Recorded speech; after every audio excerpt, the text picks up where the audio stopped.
बिस्मिल्लाहिर्रहमानिर्रहीम। अस्सलामु अलैकुम डियर स्टूडेंट्स। आज हम introduction to discrete mathematics lecture number 1 for BS maths, BS IT and BS CS students के लिए लेकर आए हैं। इस टॉपिक का आगाज़ करना हम चाह रहे हैं। इससे पहले आप मेरे इस चैनल को सब्सक्राइब कर लें और ये जो वीडियो है बाकी दोस्तों के साथ शेयर करें और इसका जो बेल आइकॉन है उसको भी प्रेस कर लें ताकि लेटेस्ट वीडियो जो है वो आपको बर वक्त मिलती रहे। तो सबसे पहले हम चलेंगे डिस्क्रीट मैथमेटिक्स की डेफिनेशन की तरफ। डेफिनेशन जो है कुछ इस तरह है: the study of mathematical structures that are fundamentally discrete rather than continuous. So discrete mathematics is in contrast to continuous mathematics. यानी सिंपल अल्फाज में यूँ कह लीजिए कि डिस्क्रीट मैथमेटिक्स में हमने ऐसी मैथमेटिक्स के बारे में स्टडी करना है जो डिसकंटिन्यूस यानी कंटिन्यूस के अंगेंस्ट कह लें, इस तरह का नॉलेज होगा। अब हम इसमें थोड़ा सा डिफरेंस बताएंगे आप लोगों को कि डिस्क्रीट में और कंटिन्यूस में क्या डिफरेंस है। सबसे पहले डिस्क्रीट, सिंपल अल्फाज में discrete means separate and distinct. यानी यूँ समझ लें कि हमारे पास इसके अंदर गैप्स हो सकते हैं, ये मुख्तलिफ़ चीज़ें हो सकती हैं। इसकी एग्ज़ाम्पल्स को समझने के लिए अगर हम सेट्स की बात करेंगे तो इंटीजर्स का सेट है, नेचुरल नंबर्स का सेट है, इवन प्राइम नंबर्स के सेट की आप बात कर लें तो जब आप इन नंबर्स को देखते हैं तो इनमें गैप होता है। तो सेकंड एग्जांपल डिजिटल क्लॉक। देखिए, हम क्लॉक को अगर गौर से देखते हैं, जब उसमें टाइम डिस्प्ले हो रहा होता है तो उसमें भी हमें गैप नज़र आएगा। तीसरी एग्जांपल अगर हम फंक्शंस की बात करें कि y is equal to x, फ़र्ज़ करें मैंने एक फ़ंक्शन लिया है और वो नेचुरल नंबर्स के सेट में है, तो इसका जब आप ग्राफ विजुलाइज करेंगे तो उसमें भी डिसकंटिन्यूटी नज़र आएगी। यानी यूँ समझ लें कि डिसकंटिन्यूटी, सेपरेशन, डिस्टिंक्ट्स, इस तरह की जो बातें हैं वो सारी की सारी हम डिस्क्रीट मैथ में पढ़ते हैं। अब इसके अपोजिट कंटिन्यूस है। अब कंटिन्यूस का मतलब क्या होगा? आम ज़ुबान में हम अनब्रोकन कह देते हैं, होल कह देते हैं, विदाउट इंटरप्शन कह देते हैं, जबकि मैथ में इसकी प्रॉपरली डेफिनेशन होगी। अब इसकी एग्जांपल्स में अगर हम सेट्स की बात करेंगे तो रियल नंबर्स का सेट, आपने गौर से देखा होगा कि रियल नंबर्स में जब आप इसको नंबर लाइन पे देखते हैं तो इसमें कोई गैप नहीं होता। रियल लाइन पे अगर आपको इंटरवल ले लेते हैं, ओपन की शक्ल में है या क्लोज्ड की शक्ल में है, तो उनमें भी कोई गैप नहीं होता। इसी तरह सेकंड एग्जांपल जो है वो एनालॉग क्लॉक है। इसके अंदर भी जब हमें सुइयाँ जो हैं वो चल रही होती हैं, अगर आपने देखा हो मिनट वाली हैं, घंटों वाली हैं, तो उनमें भी आपको कोई गैप नज़र नहीं आता। तीसरी एग्जांपल अगर आप फंक्शन जो है y is equal to x ले लेते हैं और अगर आप पूरी रियल लाइन में इस किस्म का फंक्शन लेते हैं तो इसके ग्राफ में भी आपको कोई गैप नज़र नहीं आता। तो डिस्क्रीट और कंटिन्यूस में फ़र्क समझने के लिए ये 3 एग्जांपल्स काफ़ी हैं।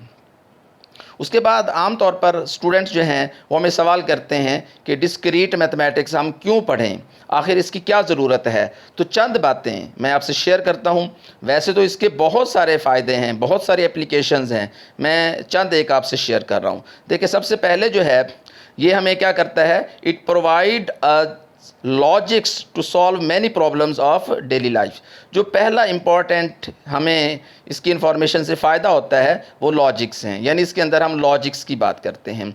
और दूसरा क्या है कि जब हमारे पास लॉजिक्स पे हमारी ग्रिप आ जाती है तो उससे हमें जितनी भी प्रॉब्लम्स हैं उनको सॉल्व करने की जो सलाहियत है, जो एबिलिटी है, वो हमारी इंक्रीज़ हो जाती है।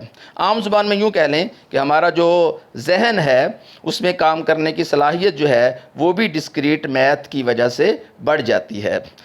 डिस्क्रीट मैथ पढ़ने वाले स्टूडेंट्स जो हैं वो थोड़े शार्प माइंड हो जाते हैं। तीसरा जो है जो बहुत इम्पॉर्टेंट है कि latest variations in computer science are due to Boolean algebra.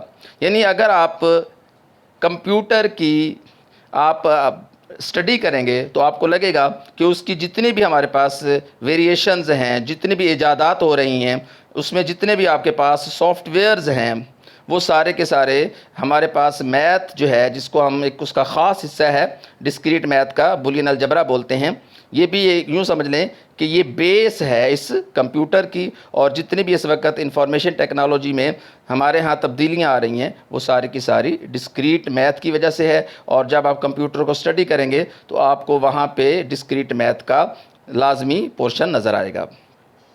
اس کے بعد ففتھ میں ہے it play an important role in modelling, یعنی ہمارے پاس ماڈلنگ جو ہے اس کو گراف تھیوری بھی کہہ سکتے ہیں، جو ہمارے پاس جتنے بھی نئی نئی جو صورتیں آپ کہہ لیں، اشکال کہہ لیں ہمیں ملتی ہیں ماڈلز کی شکل میں، وہ ساری کی ساری ڈسکریٹ میتھ کی وجہ سے ہیں۔ اور آخر میں ہمارے پاس کسی چیز کے ٹرو ہونا، فالز ہونا، اس طرح کے کانسیپٹ جو ہیں بیسیکلی ہم ڈسکریٹ میتھ میں ہی اسٹڈی کرتے ہیں۔ تو یہ چند فوائد ہیں، یہ کہہ لیں ہمیں اپلیکیشنز ہیں جو ڈسکریٹ میتھ سے ملتی ہیں، اس وجہ سے ہمیں میتھ پڑھنا پڑتی ہے۔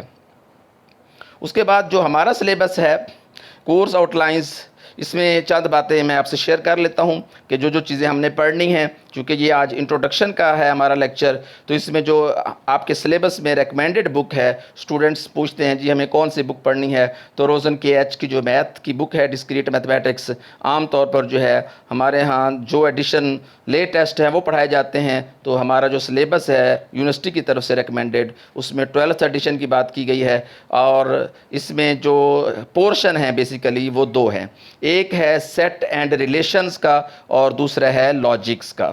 تو سیٹ اینڈ ریلیشنز میں بہت ساری چیزیں ایسی ہیں جو آپ نے ایف ایس سی میں پڑھی ہوئی ہیں، ہم پھر بھی اپنے سیکنڈ لیکچر میں ان ساروں کا جو ہے وہ تھوڑا سا انٹروڈکشن بتائیں گے، یعنی ہمارے پاس سیٹس کے حوالے سے ہیں، آپریشنز ہیں، وین ڈائیگرامز ہیں، تو یہ پہلا حصہ ہے اس کا، اور جو دوسرا حصہ ہوگا وہ لاجکس کا ہوگا، اس میں ہم پریپوزیشنز، کنیکٹیوز، ٹروتھ ٹیبلز، ایون یہ بھی بہت ساری چیزیں آپ نے پڑھی ہوئی ہیں، لیکن ہم یہ ساری چیزیں ون بائی ون ڈیٹیل کے ساتھ انشاءاللہ ڈسکس کریں گے۔ اور جو ہمارا سیکنڈ لیکچر ہوگا وہ پہلا پورشن جو ہے وہ سیٹس ہیں، آپریشنز ہیں، وین ڈائیگرامز ہیں، ان سے ریلیٹڈ ہوگا، تو ہم جو ہے انشاءاللہ بہت جلد ہی سیکنڈ لیکچر جو ہے وہ میں اپلوڈ کر دوں گا، آپ نے ان چیزوں کو تھوڑا سا دیکھ لینا ہے۔ اور نیکسٹ ٹاپک تک کے لیے بیسٹ آف لک، اپنا خیال رکھنا ہے، اللہ حافظ۔